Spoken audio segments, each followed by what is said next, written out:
네, 할렐루야. 네, 그 민우 형제님이 원래 그 모임을 하실 때 말씀을 안 하시거든요. 근데 여기 올라오시니까 바로 할렐루야. 그래서 깜짝 놀랐습니다. 우리 PK 이제 패스터 키즈 이제 목회자분들 자녀분들인데 저희 교회 이제 보니까 한 10분, 11분 이렇게 있으신 거예요. 그래서 제가 사실 제가 좀 강제성으로 한번 했으면 좋겠다. 뒤에서 자꾸 빠져 있지 말고 우리가 어차피 한 공동체 교회로 모였는데 한번 뭐 이렇게 진가를 보여줬으면 좋겠다. 그래서 아주 제대로 보여준 것 같습니다. 그렇죠? 너무 잘했죠? 네, 우리 박수 한번 보내드릴까요? 네, 네. 현민이가 드럼 치시는 거 아셨어요? 네, 다른 데 있구나. 네, 네, 그래서 너무 좋았습니다. 어, 네, 우리 옆에 있는 분들과 이렇게 인사 한번 나누실까요? 당신이 하나님의 선물입니다. 네, 그렇군요. 온라인 상태가 아닌가 보다. 네, 오늘 예기치 못한 선물이라는 제목으로 사도행전 1장 1절에서 3절 말씀 함께 나누겠습니다. 제가 한 절, 여러분들 한 절 교독하겠습니다. 그 후에 바울이 아덴을 떠나 고린도에 이르러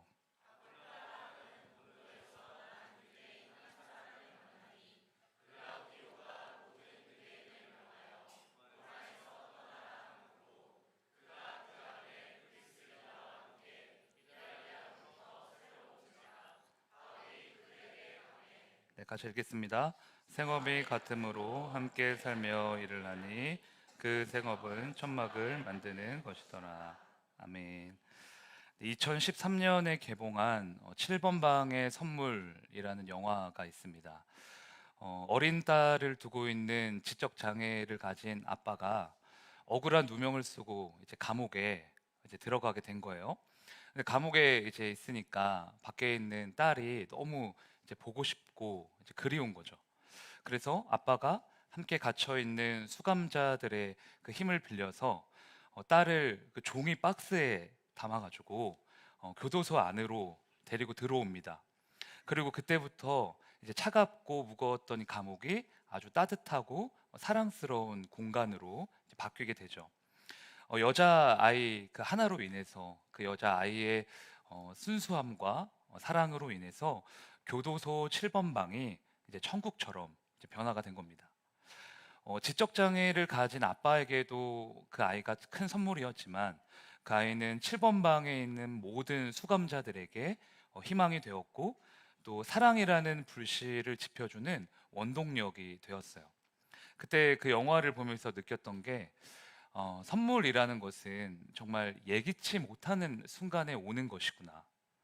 우리가 이 세상을 살아가면서 참 힘들고 어렵고 참 막 아프다라고 이제 하지만 하나님께서는 인생의 길목마다 예기치 못한 선물 또한 그렇게 준비를 해 놓으셔서 우리가 다시 힘을 낼 수 있도록 그 선물을 붙잡고 다시 일어설 수 있도록 그렇게 인도하시는구나. 이런 묵상을 한 적이 있습니다. 그렇다면 여러분, 하나님께서 준비하신 예기치 못한 선물은 뭘까요? 내가 원했던 성공, 내 기도 제목이 응답되는 것, 아니면 물질, 내가 그토록 만나고 싶어하는 배우자, 뭐 결혼, 뭐 이런 것들일까? 물론 이것도 다 하나님이 예배하신 선물이지만 더 귀한 선물은 무엇이냐?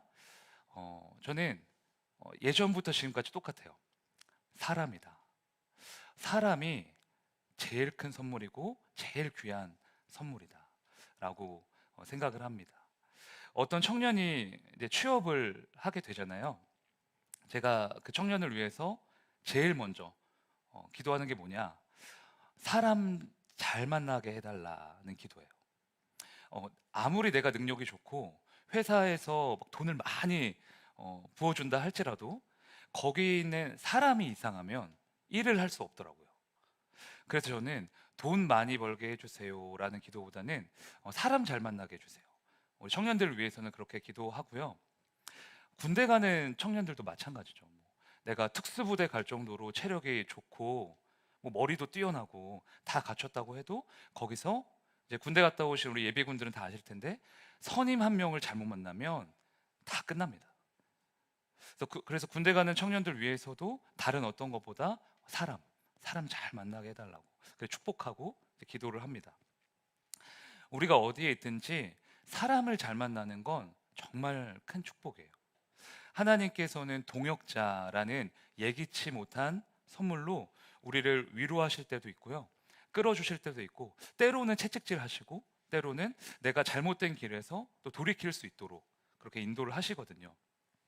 오늘 본문이 기록된 이 사도행전 18장은 사도 바울이 고린도라는 지역에서 복음을 전하는 내용으로 이루어져 있습니다. 고린도에 도착하기 전에 바울의 행적을 살펴보면 바울이 참 힘들었겠다, 어려웠겠다, 그런 생각을 해요. 우리가 계속 함께 살펴봤듯이 빌립보에서는 억울한 누명을 쓰고 감옥에 갇혔었고요, 데살로니가에서는 바울이 유대인에게 쫓겨서 도망치다시피 해서 그 곳을 빠져나왔습니다. 사역은 열심히 하는데 뭔가 열매가 없는 것 같은 느낌?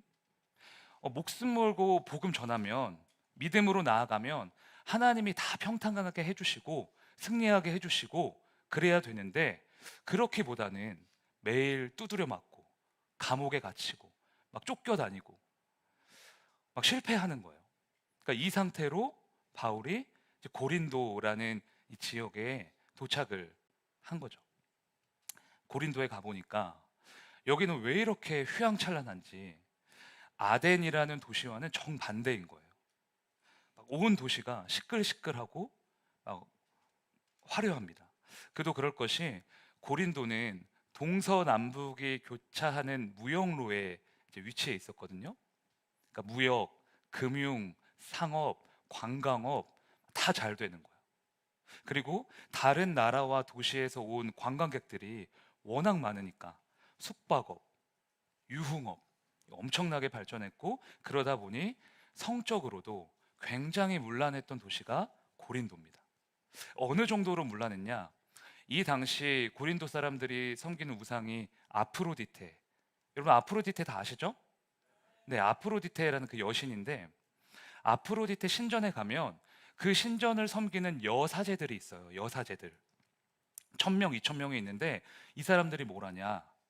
아프로디테를 예배하러 온 사람들이 예배를 드리잖아요. 제사를 드리면 다 끝나고 나서 이부 순서로 단체로 그 여사제들과 성관계를 맺습니다. 그게 아프로디테 신전에서 일어나는 이부 순서였어요. 그러니까 말이 여사제지 몸을 파는 여인들이었던 거죠. 거기에 간 남자들도 겉으로는 나는 아프로디테 여신을 섬겨 이렇게 말했지만, 사실은 그 성관계를 하고 싶어서, 육체의 쾌락을 해결하고 싶어서 거기 간 거죠.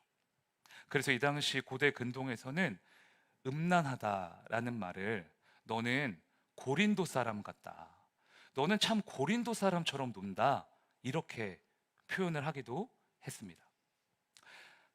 바울이 사역이 잘 안 돼서 낙심하고 있을 그 시기에 하필이면 영적으로 굉장히 어둡고 캄캄한 고린도라는 도시에 이제 가게 된 겁니다. 그런데 이때 하나님이 바울에게 예기치 못한 선물을 하나하나 이렇게 예비하시고요, 풀어주시는 거예요. 그게 바로 동역자였어요. 본문 2절 볼까요? 읽겠습니다. 시작.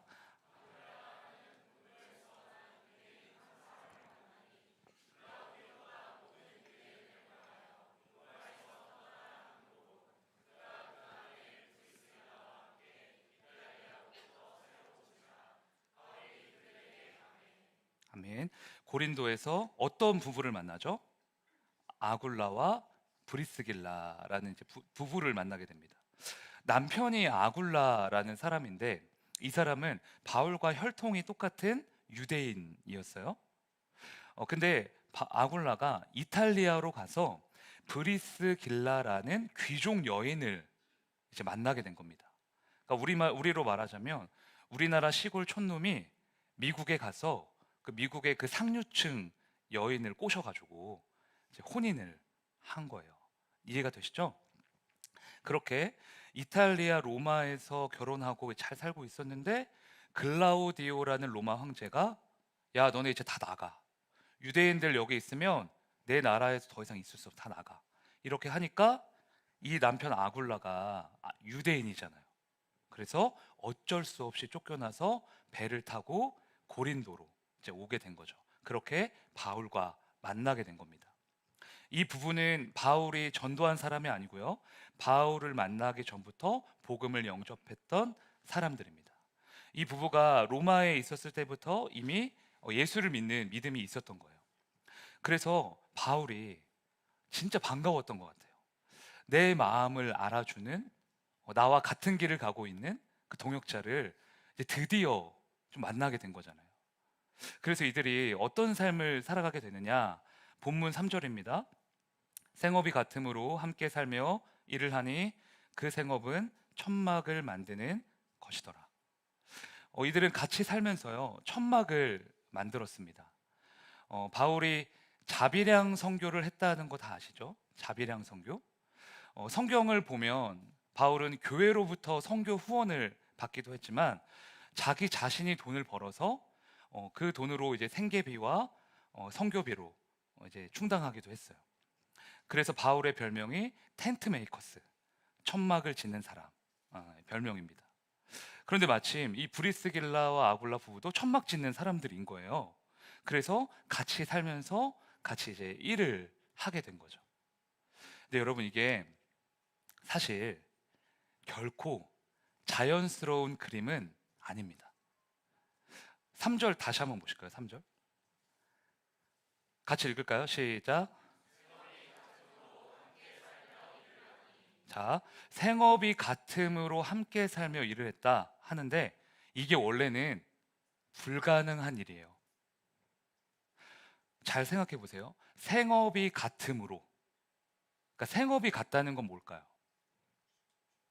내가 생존해야 하는데 이 사업을 해서 먹고 살아야 하는데 사업이 겹친다는 거예요. 그러니까 우리가 여기에 100명이 있다고 칩시다. 그런데 제가 만약 세탁소를 운영해요. 근데 문제는 욱동이도 세탁소를 운영해요. 만약에 100명이라는 사람이 세탁소 두 군데 중에 한 군데를 선택해야 됩니다. 그러면 저랑 욱동이는 무슨 사이죠? 뭐죠? 경쟁자죠. 내가 다림질을 더 잘해 라고 하면서 경쟁하겠죠. 이런 사회가 돼야 정상이죠. 그렇죠? 그래서 경쟁자를 뜻하는 영어 단어가 뭐죠? 라이벌? 그 라이벌이 어느 영어 단어에서 온지 아세요? 리버라는 강에서 왔다고. 강. 리버. 같은 강물을 마시는 자가 경쟁자다. 강이 다르면 경쟁할 이유가 없어요. 경쟁하는 이유는 같은 강을 사용하고 그 강의 물을 마시기 때문이라는 거예요. 교회에서 찬양팀과 성가대가 싸우는 법은 별로 없어요. 싸움이 나면 찬양팀은 찬양팀 안에서 납니다. 성가대는 어디서 날까요? 성가대 안에서 나겠죠. 저희 교회가 그렇다는 거 아닙니다. 왜 그럴까? 같은 강물을 마시고 있으니까. 그 안에 있기 때문에 서로 시기하고 질투하고 경쟁하고 싸우는 거예요. 식당에서 봉사하는 권사님들과 여름 성경학교 준비하는 청년들이요 싸우지 않습니다. 그렇죠? 식당의 싸움은 식당 안에서 일어나겠죠. 여름 성경학교 싸움은 어디서 일어나요? 우리 교사들 사이에서, 청년들 사이에서 일어나요. 같은 강물을 마시고 있기 때문에 그 안에서 지지고 볶고 하는 거예요. 여러분 그런 관점으로 생각을 해보세요. 바울과 이 브리스길라 아굴라 부부가 어떻게 동역할 수 있습니까? 생업이 같음으로 이들은 서로 갈라졌다. 생업이 같음으로 너는 저쪽에서 일하고 나는 이쪽에서 일할게. 이렇게 돼야 맞다는 거죠. 상식적이죠. 그런데 이들이 어떻게 한 팀이 돼서 한 마음으로 같이 동역할 수 있었을까? 어떻게 그렇게 세상과 다른 하나님의 나라를 이룰 수 있었을까? 제가 생각할 때 답은 딱 하나예요. 바울과 브리스길라 아굴라 이 부부는 사람과 동역하기에 앞서서 하나님과 동역하는 사람들이었던 거예요. 하나님 마음을 깨닫고 하나님의 일하심을 이해하면서 하나님이 내게 원하는 게 뭔지, 내가 이 사람과 어떤 관계를 맺어야 하는지 그걸 알고 있었던 거죠. 제가 그래서 결혼을 앞둔 커플들에게는 그러니까 매번 당부합니다. 서로 사랑하는 것보다 더 중요한 건 하나님과 어떤 사랑을 이루는 거죠? 이 삼각형의 사랑을 이루어야 된다. 이거 없으면 둘이 뭐 사랑하고 지지고 볶고봤자 아무 소용없다. 삼각형이 이거예요. 여 위에 하나님이 계십니다. 하나님. 남편이 여기 있고 아내가 여기 있어요. 근데 남편과 아내가 어디를 바라보냐면 서로를 바라보기 전에 하나님을 바라봐요. 하나님. 서로의 얼굴이 아니라 남편도 하나님, 아내도 하나님. 그렇게 남편과 아내가 서로의 우상이 되지 않고 하나님을 가장 사랑하고 신뢰하고 경외할 때 하나님이 이 둘의 사랑도 이루어 주시는 거예요. 그리고 이 곳을 뭐라고 말하냐? 이제 하나님의 나라. 이렇게 말하는 거예요. 이 곳이. 그러니까 동역을 위해서 가장 중요한 건 뭘까요? 사람과의 동역을 생각하기 전에 하나님과 내가 동역해야 된다는 거예요. 하나님의 마음을 알고 하나님이 사람과 사람의 관계를 어떻게 다스리시는지 그 원리를 알고 순종하고 깨닫고 그걸 해야 된다는 거죠. 그때부터 라이벌이 아니라 서로 시험 드는 대상이 아니라 원수 같은 부부가 아니라 사랑하고 섬길 수 있는 동역자가 되는 거예요. 예수님께서 나를 긍휼함으로 품어주실 때 나도 이 사람을 긍휼함으로 품어줄 수 있는 것이고, 십자가 사랑 안에 푹 잠겨 있을 때 내가 용서할 수 없었던 이 사람 용서해 볼 수 있는 것이고, 예수님 마음에 불들일 때 메마르고 건조했던 내 마음이 내 남편과 아내와 이웃을 향한 눈물의 기도로 바뀌어가는 거예요. 그래서 여러분, 동역은 우리끼리 최선을 다하는 거 아닙니다. 그거는 세상이고요. 최선을 다해도 안 돼요. 왜? 우리에게는 연합할 수 있는 능력이 없습니다. 그걸 인정하셔야 돼요. 그리고 그렇기 때문에 가장 먼저 최선을 다해 하나님과 동역하셔야 됩니다. 그리스도의 마음을 아셔야 돼요. 바로 그때부터 나에게 존재하지 않은 위로부터 채워지는 그 은혜와 사랑이 나를 적셔가지고 내 옆으로 막 흘러나가요. 그걸 보면서 동역이라고 해요. 동역. 사랑하는 형제 자매님들, 사람과 동역하기에 앞서서 하나님과 동역하시기를 바랍니다. 하나님과 이거 삼각형의 사랑 이루셔서 세상과 다른 하나님의 나라 이루어가시길 축복합니다. 저를 따라 고백하겠습니다. 하나님과 동역하겠습니다. 고린도에서 첫 번째 만난 동역자는 함께 천막을 만들었던 브리스길라 아굴라 부부였습니다. 그런데 하나님께서 예기치 못한 선물을 또 보내주세요. 사도행전 18장 5절입니다.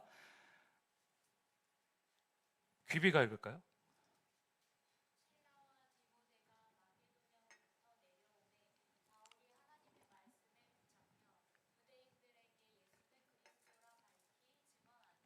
아멘. 사도 바울이요, 얼마나 신이 났는지 보이세요? 천군 만마 같은 누구랑 누가 왔죠? 실라와 디모데. 멀리 있던 그 동역자들이 이제 또 합류한 거예요, 뒤늦게. 그래서 어떻게 됩니까? 하나님 말씀에 붙잡혀 그 예수가 그리스도라 밝히 증언합니다. 그러니까 선교 사역에 가속력이 붙은 거예요. 와, 실라와 디모데까지 다 합류를 하니까. 근데 이번에도 어김없이 누가 회방을 놨을까요? 바울이 가는 데마다 회방을 놓던 그 무리들, 유대인들 또 나타나요. 이어지는 6절입니다. 딱 뭔가 잘 돼보려고 했는데 그러나 유대 사람들이 반대하고 비방함으로 브리스길라와 아굴라, 실라와 디모데가 함께 동역함으로 힘이 붙었는데 이제 좀 뭐 해보려고 하는데 또 유대인들이 회방을 놓는 거예요.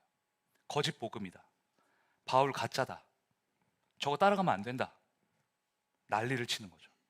자칫하면 데살로니가 때처럼 또 도망가야 될 위기입니다. 근데 여기서 하나님이요, 또 동역자를 붙여주세요. 7절, 7절 말씀 같이 읽겠습니다. 시작.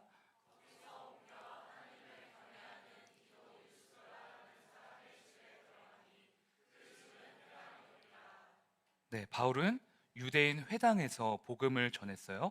그런데 환영받지 못했죠. 환영받지 못한 정도가 아니라 막 이제 멸시당하면서 쫓겨났습니다. 그래서 바울은 이제 선교 사역을 계속 수행할 수 있는 새로운 베이스 캠프를 찾아야 돼요. 이 상황에서 하나님이 디도 유스도라는 이방인을 등장시킵니다. 디도 유스도는 이방인인데 특이하게도 하나님을 경외하는 사람이었어요.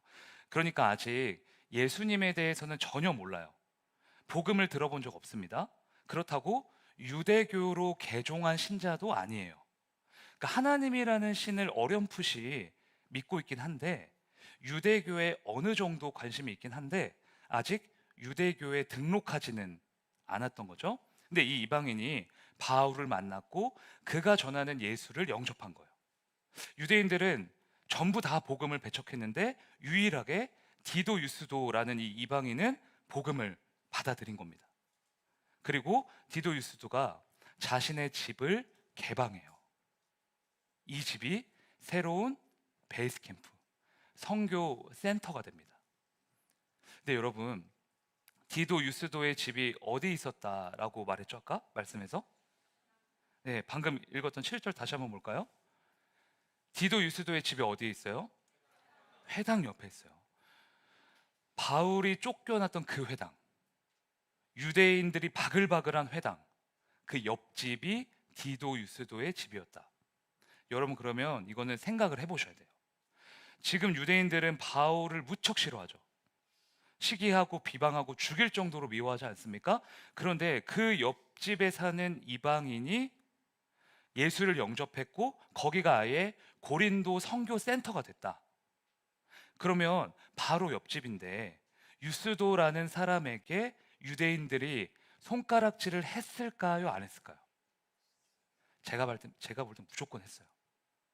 바울과 똑같은 취급을 했을 겁니다. 그럼에도 불구하고 자신의 집을 선교 센터로 내어준 거예요.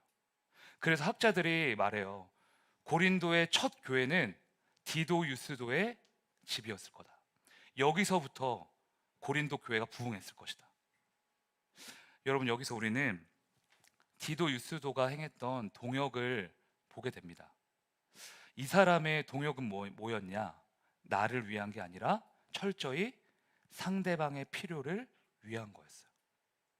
우리는 본능적으로 남보다 나를 더 사랑하기 때문에 나를 향해서는 내 필요가 먼저 보이고 타인을 향해서는 그 사람의 문제가 먼저 보이는 경향이 있습니다.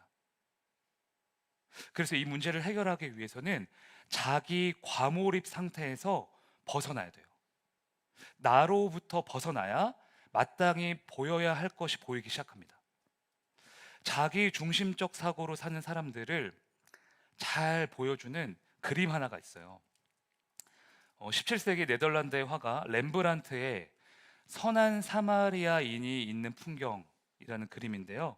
제목에서 알 수 있듯이 성경에 나오는 선한 사마리아인의 비유를 이제 이 화가가 그림으로 그렸습니다. 한번 같이 보실까요?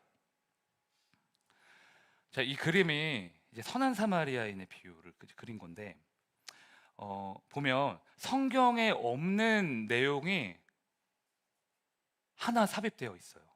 뭔지 아시겠어요? 그 선한 사마리아인의 비유가 성경에 나오는데 그 성경에 없는 어떤 개체가 하나 있습니다. 뭘까요? 강아지, 개.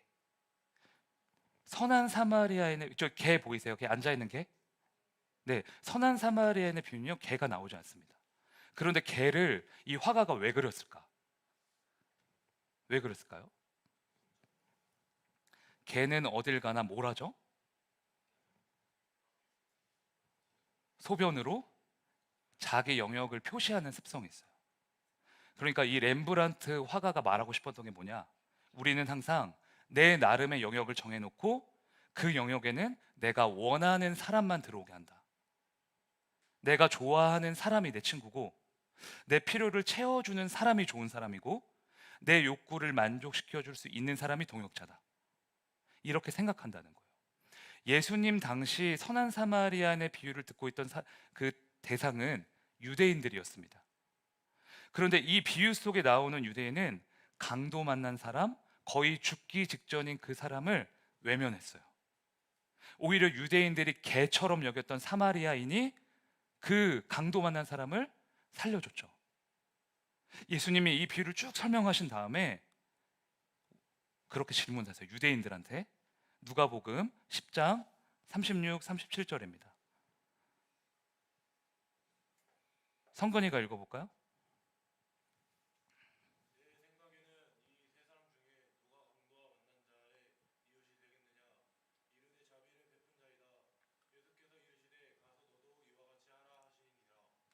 유대인 율법 교사가 예수님께 했던 질문은 누가 나의 이웃이 될 수 있습니까? 이거였어요. 철저히 자기중심적입니다.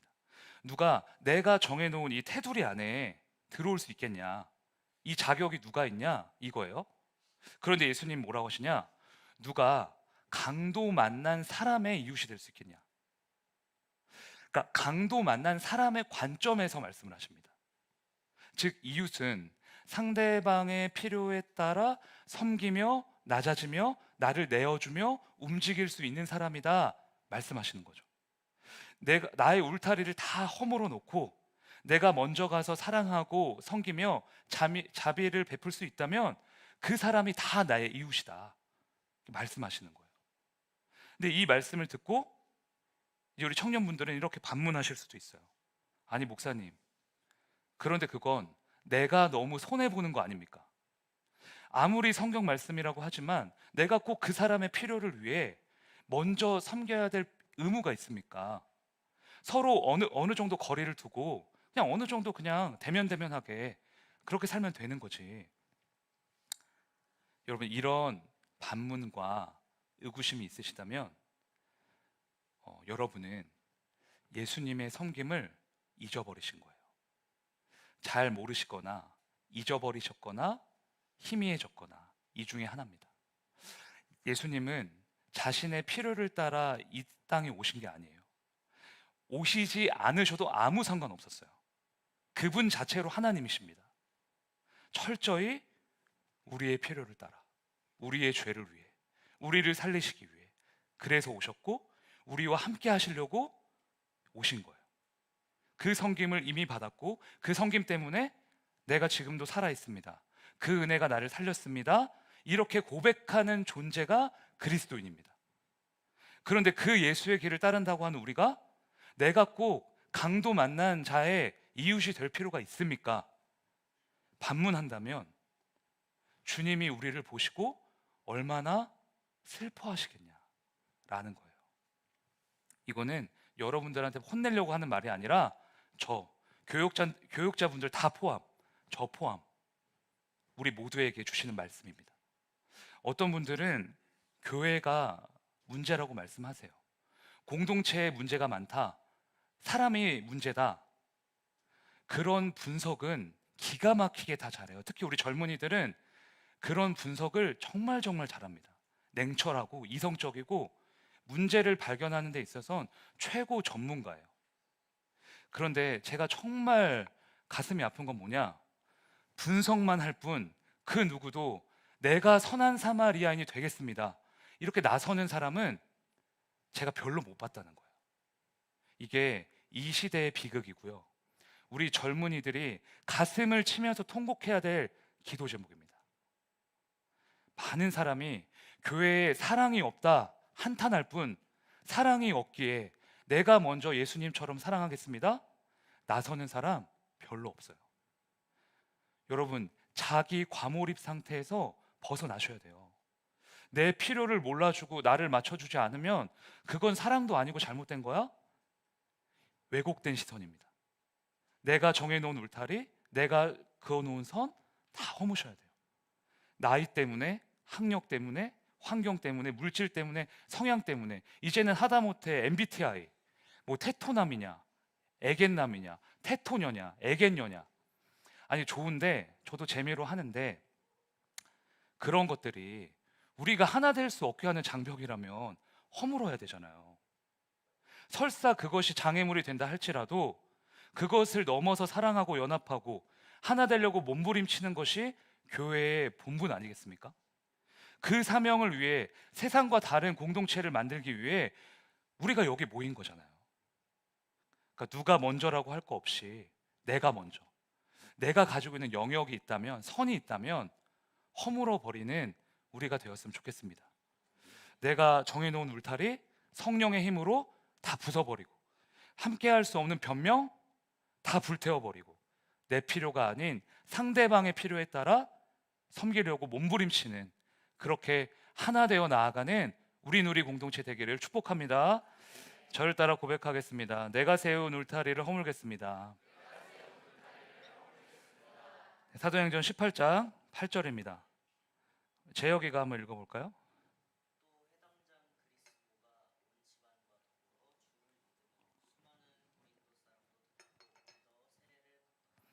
아멘. 브리스길라와 아굴라 부부 첫 번째, 실라와 디모데, 그리고 디도 유스도, 그리고 마지막 동역자로 회당장 그리스보가 등장합니다. 회당장은 누구예요? 유대인 회당의 장, 그러니까 유대인들의 리더. 그러니까 엄청난 일이 일어난 거죠. 유대인들은 바울이 싫다고 막 대적하고 시위하고 있는데 그들의 리더가 예수님을 영접해 버린 거예요. 더 놀라운 건 회당장 그리스보의 식구들, 자녀들이 다 예수 믿고 세례까지 받았다. 그렇게 됐다는 겁니다. 그런데 성경은 이 회당장 그리스보의 온 집안이 주님을 믿었다 이렇게 말하지 않고요. 그리스보가 온 집안과 더불어서 주를 믿었다 이렇게 기록하고 있어요. 다시 볼까요? 또 회당장 그리스보가 온 집안과 어떻게 믿죠? 예, 더불어. 그 집안 식구들이 주님 믿었다. 그냥 이렇게 간단하게 말하면 되는데 왜 굳이 더불어라는 말이 들어갔을까? 생각해 보면 이들이 함께 했다라는 걸 강조하는 것 같아요.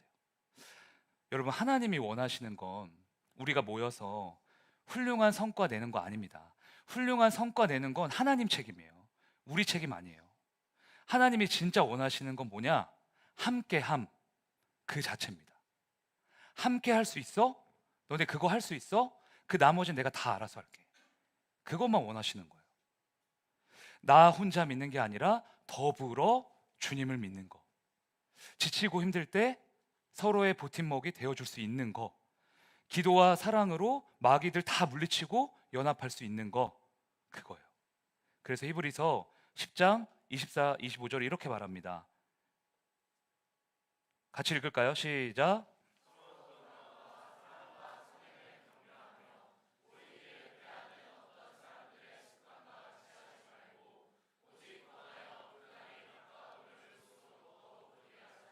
아멘. 모이기를 패하는 것은 세상 사람들의 속성과 습관이래요. 그렇게 하지 말고 서로 권면하면서 천국 가는 그날까지 함께 걸어가야 한다는 겁니다. 그러니까 어떻게 걸어야 되냐? 서로 돌아보아 뭐와 뭐를 하면서요? 사랑과 선행을 뭐 하면서? 격려하면서. 그게 우리가, 그 동역자가 해야 될 역할이라는 겁니다. 여러분, 오늘 청년분들 어디 가시는지 아시죠? 네, 맛있는 뷔페 고메 스퀘어, 네, 새로 생긴 뷔페인 것 같은데요. 네, 이 뷔페를 섬겨주시는 분 누군지 아세요? 절까요? 교회 재정에서? 아니에요. 권사님, 집사님들이 자발적으로, 제가 뭐 시킨 것도 아니고 제가 시켜서 될 일도 아니고 여기 계신 그 뒤에 계신 집사님들 포함해서 이 집사님들, 권사님들이 여러분들 여름 사역하느라 너무 고생했다. 그거에 너무 감동받았다. 그래서 조금씩 십시일반 하셔서 모아가지고 큰 돈을 주셨어요. 큰 돈. 그래서 우리가 다 같이 가서 뷔페 가서 먹을 수 있을 정도. 근데 사실 그렇잖아요. 그냥 그러니까 어른들 입장에서는 야, 너네 잘했다, 고생했다 이렇게 지나가면 되잖아요. 근데 왜 그렇게 이런 표현을 하실까? 왜 이렇게 물질을 주시면서까지 하실까? 저는 그런 마음을 느꼈어요. 교회 이 어른들이 청년들을 격려하고 싶으시구나. 너네 너무 잘했어. 이거 말로만 하는 게 아니라 표현하고 싶으시구나. 얼마나 우리가 너희를 아끼는지 보이지 않는 곳에서 기도로, 마음으로, 물질로 우리와 동역하고 계시는구나. 이거 알려주시려고. 그래서 그렇게 찬조해 주시지 않았나. 여러분, 때로는 괜찮아, 괜찮아, 이 한마디가 엄청난 위로가 돼요. 이 격려가. 지금까지 충분했어. 괜찮아. 더 이상 뭐 안 해도 돼. 이 한마디가 사람을 살립니다. 이 격려, 이 권면 옆에 있는 분들한테, 가족분들한테 언제 해보셨어요?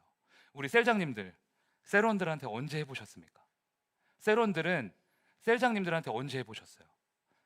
괜찮습니다. 지금까지 충분히 잘했습니다. 더 이상 뭘 하지 않아도 괜찮습니다. 안 해보셨다면 해보셔야 돼요.